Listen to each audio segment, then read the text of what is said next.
Shalom ప్రభునేసు క్రీస్తు నామంలో మీ అందరికీ శుభములను సమాధానము కలుగును గాక. This is Nehemiah from the art of Israel, Jerusalem. చాలా సంతోషం. దేవుడి యొక్క మహాకృపను బట్టి మనం అందరము ఈ యొక్క నూతన సంవత్సరము 2026లోకి ప్రవేశించాం. తల్లి గర్భంలో రూపింపబడిన నాటి నుండి నేటి వరకు ఈ రకంగా నడిపించిన దేవునికి మహిమ కలుగును గాక. ఆమేన్. ఈ నూతన సంవత్సరము మనకు అతిశయ సంవత్సరముగా మార్చబడాలి. ఏంటి అతిశయ సంవత్సరము అనేది నేను ముందు చెప్తాను. యాక్చువల్ గా గడిచిన ఫ్రైడే ఆ యొక్క షబ్బాత్ రోజున కొన్ని ప్రాముఖ్యమైన వీడియో షూట్ చేద్దాం అనుకున్నాను, కానీ కొన్ని కారణాలను బట్టి అనుకున్నట్టుగా జరగలేదు. బట్ ఇదే నెల 3rd వీక్ న కొన్ని ప్రాముఖ్యమైన వీడియోస్ షూట్ చేసి తప్పకుండా నేను మీ ముందుకు తీసుకొని వస్తాను. దానికంటే ముందుగా ఆల్రెడీ షూట్ చేసిన వీడియోస్ ఉన్నాయి. హిజ్కియా టన్నల్ అయితేనేమి, అలాగే బెత్లహేములో వల్గేట్ బైబిల్ లిఖించబడింది కదా, ఆ యొక్క గుహ అయితేనేమి, వాటన్నిటిని నేను మీ ముందుకు తీసుకొని వస్తాను. ఓకే, ఈ యొక్క 2026 అతిశయ సంవత్సరం అంటే ఏంటో తెలుసుకోవడానికంటే ముందుగా మనం ఒక్క వచనాన్ని చూద్దాం. యెహోషువ గ్రంథము 3వ అధ్యాయాన్ని మనం ఓపెన్ చేద్దాం. ఈ యొక్క యెహోషువ గ్రంథం 3వ అధ్యాయంలో సందర్భం ఏంటి అని అంటే, యెహోషువ అలాగే ఇశ్రాయేలులందరూ ఈ యొక్క యోర్దాను నదిని దాటే సందర్భం ఇది. యోర్దాను నదిని దాటడానికంటే ముందుగా దేవుడు యెహోషువకు అక్కడ ఉన్న ఇశ్రాయేలులందరికీ కొన్ని ఇన్స్ట్రక్షన్స్ ఇస్తా ఉంటున్నాడు. ఆ యొక్క ఇన్స్ట్రక్షన్స్ 2026లో అడుగుపెట్టిన మనకు చాలా చాలా ప్రాముఖ్యం. ఎందుకు అనంటే, ఇశ్రాయేలీలు యోర్దాను నదిని దాటాక వారు వాగ్దాన భూమిలోకి ప్రవేశించనై ఉన్నారు. ఒక నూతన ప్రయాణాన్ని వారు చేయనై ఉన్నారు. ఆ నూతన ప్రయాణంలో, నూతన మార్గంలో వారు ఏ రకంగా ముందుకు వెళ్ళాలి అని దేవుడు వారికి ఇచ్చే ఇన్స్ట్రక్షన్స్ ఈ నూతన సంవత్సరంలో మనము చేయబో నూతన ప్రయాణంలో మనకు ఎంతగానో దోహదపడతాయి. ఒక్కసారి ఆ ఇన్స్ట్రక్షన్స్ ఏంటో చూద్దామా? యెహోషువ గ్రంథము 3వ అధ్యాయము 4వ వచనంలో ఒక్క లైన్ ని మనం చూద్దాం. మీరు వెళ్ళు త్రోవ మీరింతకు ముందుగా వెళ్ళినది కాదు.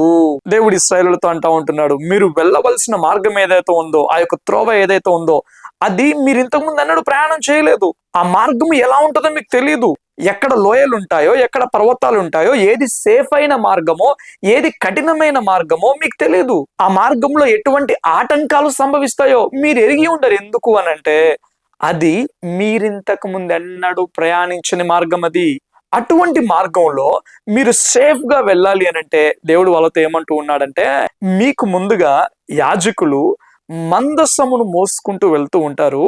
మీరేం చేయాలి అనంటే ఆ మందస్సాన్ని ఫాలో అయితే చాలు అని దేవుడు ఇశ్రాయేలులకు చెప్తా ఉంటున్నాడు. దయచేసి గమనించండి, ఈ 2026 కూడా మనం ఇంతకు ముందెన్నడూ ప్రయాణించని మార్గం. ఈ 2026 అనే నూతన మార్గంలో ఎక్కడ లోయలుంటాయో, ఎక్కడ పర్వతాలు ఉంటాయో, ఎక్కడ ఏ ఆపద ఉండదో, ఎక్కడ ఏ భయంకరమైన పరిస్థితులు ఉన్నాయో మనకు తెలియదు. కాకపోతే మనకు తెలిసింది ఏంటి అనంటే, ఈ 2026లో మనకు ముందుగా మందస్సము వలె క్రీస్తు నడుస్తూ ఉన్నాడు.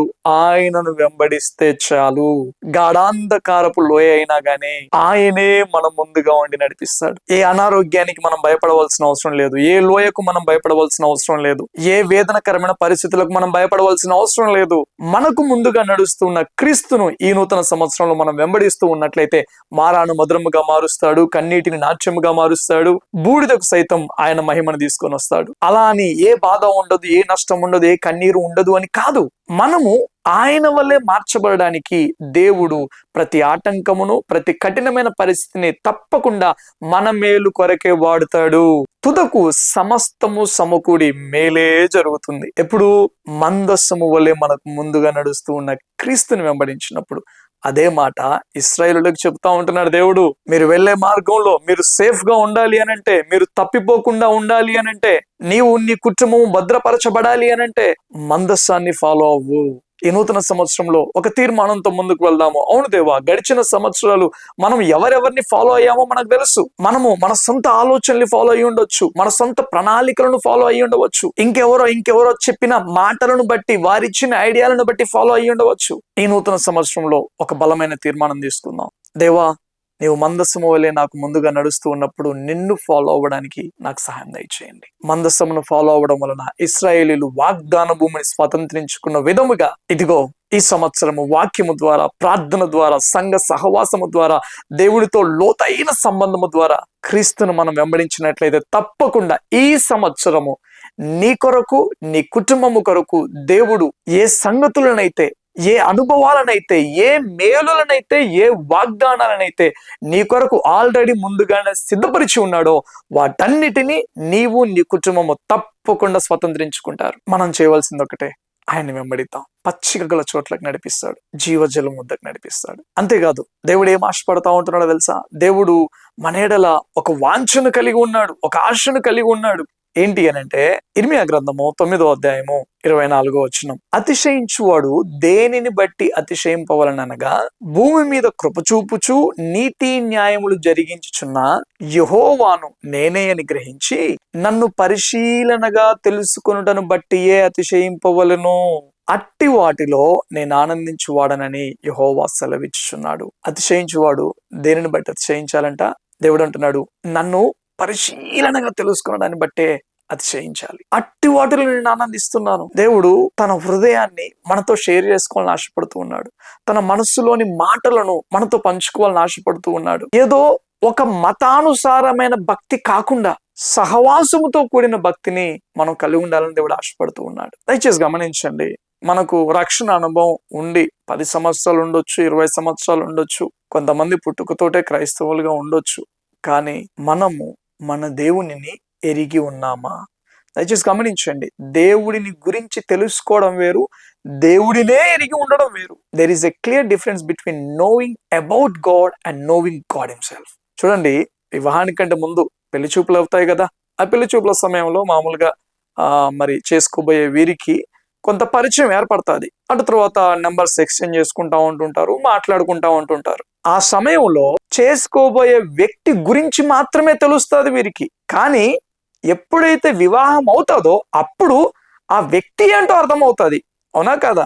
వివాహం కంటే ముందు ఉన్న కొద్ది పరిచయంలో, ఆ మాటల్లో ఆ వ్యక్తిని గురించిన కొంత అవగాహన ఉంటది. పెళ్ళయ్యాకే, కొంతకాలం ప్రయాణం చేశాకే అసలు ఆ వ్యక్తి అంటే ఏంటి అనేది సంపూర్ణ అవగాహనలోకి వచ్చేస్తారు. సేమ్ అదే విధంగా మనము మన క్రైస్తవ జీవితంలో దేవుడిని గురించి తెలుసుకోవడం కాదు, దేవుడు అంటే ఏంటి ఒక వ్యక్తి వలె ఆయనను లోతుగా తెలుసుకోవాలని దేవుడు ఆశపడతా ఉంటున్నాడు. ఆ రకంగా ఆయనను ఎవరు వెతుకుతారా?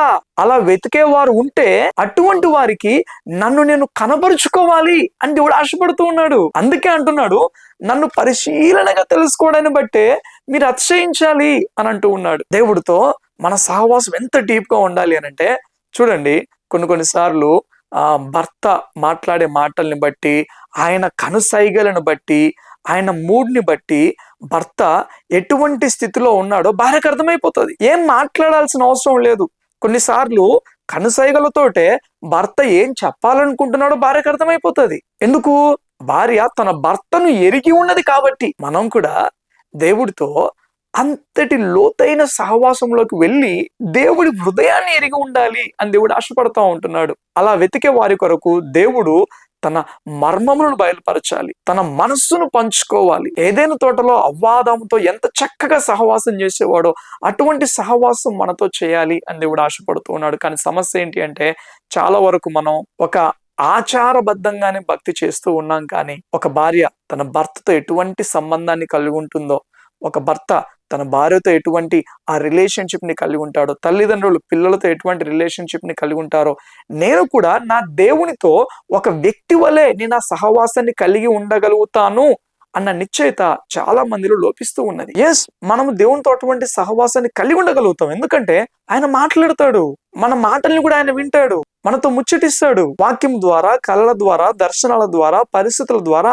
ఆయన మనతో కమ్యూనికేట్ చేస్తాడు. రాబో సంగతులను ఆయన మనకు బయలుపరుస్తాడు. అనేకులు గ్రహించలేని సంగతులను మనం గ్రహించేలాగా ఆయన మనకు సహాయం చేస్తాడు. కాకపోతే ఏంటి అని అంటే, ఎస్, నా దేవుణ్ణి నేను ఎరిగి ఉండాలి, నా దేవుణ్ణి నేను పరిశీలించాలి అని ఎంతమంది అయితే హృదయంలో నిశ్చయించుకుంటారో, ఎంతమంది అయితే ఆ తృష్ణను కలిగి ఉంటారో వారికి మాత్రమే దేవుడు తనను తాను బయలుపరుచుకుంటాడు. అలా దేవుడిని లోతుగా తెలుసుకోవాలి అన్న ఆలోచన, ఆ గ్రహింపే మనకు అతిశయ కారణం అవ్వాలంట.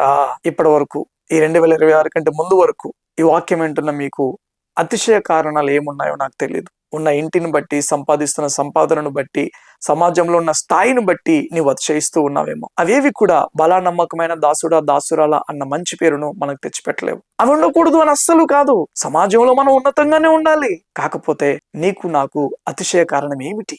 దేవుడిని లోతుగా తెలుసుకోవడమే మనకు అతిశయ కారణం అవ్వాలంట. ఎప్పుడైనా ఆలోచించామా? అరే, పుట్టుకతోటే క్రైస్తవులంగా ఉన్నాము, సరే 10 సంవత్సరాలు 25 సంవత్సరాలు రక్షణ అనుభవం ఉన్నది, కానీ నా దేవుణ్ణి ఎంతవరకు నేను ఎరిగి ఉన్నాను? Do I really know my God? ఏదో చిన్నప్పటి నుండి క్రైస్తవులం కాబట్టి, మందిరానికి వెళ్ళడం అలవాటు అయిపోయింది కాబట్టి, ఇక ప్రసంగాలు వినడము, పాటలు పాడడం, ఆరాధన జరిగించడము, ఇవన్నీ ఒక అలవాటుగా మారిపోయాయి కాబట్టి ఆ రకంగా భక్తి జీవితంలో ముందుకెళ్తున్నామా?